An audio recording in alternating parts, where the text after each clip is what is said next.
The velvet armrest remembered her hand before I forgot his. Rachel's fingers traced what I bought, what I saved for, what I built. "This place is perfect," she said, sighing into my living room like she'd been rehearsing for years. I didn't correct her. Divorce papers tremble, not my voice. James sits across from me, smiling without smiling, eyebrows curved into false concern. "So, you'll really just leave?" His fingers are already locked with hers. Not mine. Hers. On my sofa. Before betrayal there was beige, scuffed laminate, cast-off chairs. A house untouched since the 1980s. James inherited walls, I gave them light. I saw potential. He saw convenience. I kept receipts. Every lamp, every table, every pane of fabric framing the world outside. Proof. Not of love, of labor. Screenshots glowed brighter than truth. Rachel to a friend. "James has such amazing taste." Another message.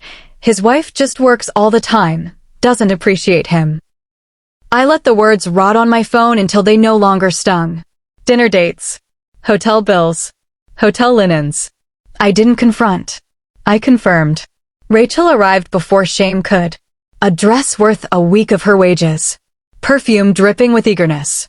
"I just want you to know," she began. But the only thing I heard was my own silence. That silence was heavier than accusation. Sharper than forgiveness. My name is Lauren. I am not a victim. I am not abandoned. I am an interior designer. 29. And this is the story of how I emptied more than a house. 2 trucks. 6 men. 1 list. "Morning, Miss Turner," the foreman said. Inventory in hand. Every receipt attached. By 9 a.m., silence was already being stripped from the walls. The guest room knew my insomnia. Laughter leaked through walls that used to hold my sleep. Rachel whispering in my bedroom. James calling me Karen. I reviewed my lists by phone light line after line of proof. The dining table asked if it was custom. Rachel's fingers answered before I could. "Perfect," she breathed. "You won't have to change a thing," James promised her. Except for me. I was the thing to be changed. Removed. No division of property. Before marriage, in ink. Before betrayal, in foresight. "See," Rachel squeezed his hand. "I told you she'd be reasonable. Practical.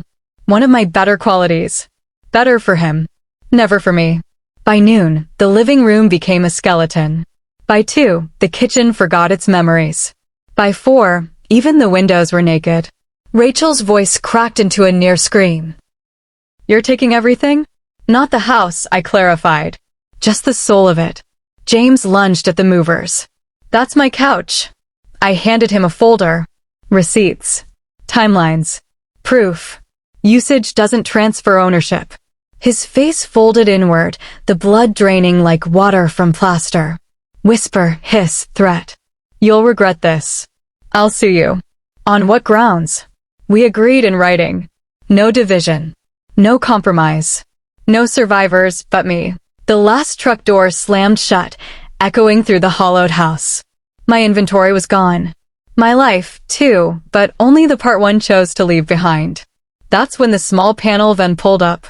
2 men in coveralls stepped out. "Mrs. Turner? We're here for the wallpaper removal." Rachel, who had been curled in the corner ever since the dining chairs vanished, lifted her head. Her eyes darted from me to the bare walls, panic blooming across her face. The wallpaper, I explained smoothly, was custom printed. Designed by my company. $8,000. "You can't take the walls." James snapped, his voice cracking. "Not the walls," I corrected, watching his fury turn into dread. "Just what's on them." "Like you said, James, I'm taking all my personal belongings." By the time I left, the house had reverted to its original bones. Beige, brittle, soulless. All the flaws I'd hidden were now exposed. Cracks in plaster. Uneven floors.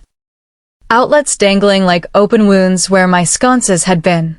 They sat in silence, surrounded by nothing but the echo of what they had destroyed. 2 weeks later, my phone lit up with his name. Against my better judgment, I answered. "Lauren, please." His voice was smaller, stripped of arrogance. "Rachel's gone.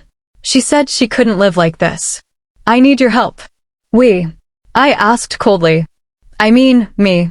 I was wrong. About everything. About us. About Rachel. About the house. I let the silence stretch until I could almost hear him squirming.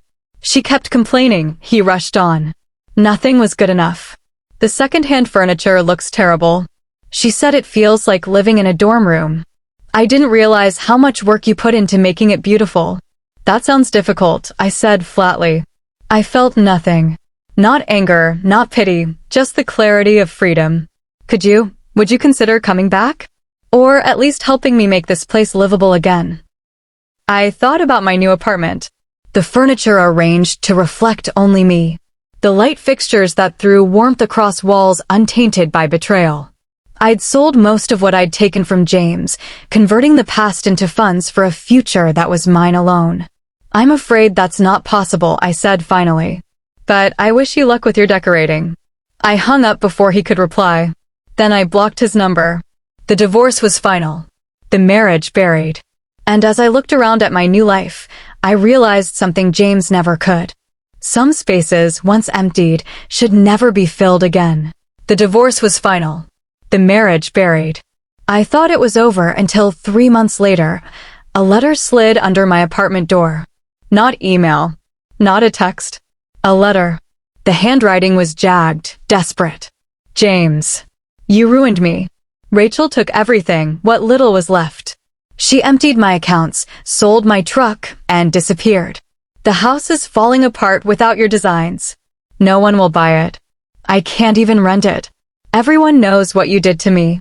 My own family calls me a fool. But you, Lauren, you'll regret this. You think you've won, but I'll make sure you lose everything too. I read it twice. Once with amusement, once with calculation. Because tucked into the back of the envelope was something he hadn't meant to send, an overdue mortgage notice. 3 months behind. Foreclosure looming. James hadn't just lost me. He was about to lose the house. I didn't throw the letter away. I filed it like every receipt, every screenshot, every shred of proof I had ever collected. Then I made a single phone call to a developer client who had been eyeing property in James's neighborhood for years. Within weeks, James's house went up for auction. He tried to fight it, but his credit was wrecked and Rachel's theft had gutted him. The developer swooped in and bought it cheap. The night the sale closed, I drove by the house one last time. The windows were dark. The front porch sagged. Weeds climbed up the walls where my flowers used to bloom. For the first time in years, James had nothing. No wife. No mistress. No home. But here's the twist he never saw coming. I became the lead designer on the redevelopment project. The same hands that had built his dream were now dismantling his ruins. Every time I sketched a new floor plan, every time I chose a fixture or surface, I thought of him, of his arrogance, his betrayal, his mockery of my work, and I smiled. James once said usage doesn't transfer ownership. He was right. His house no longer belonged to him. It belonged to me.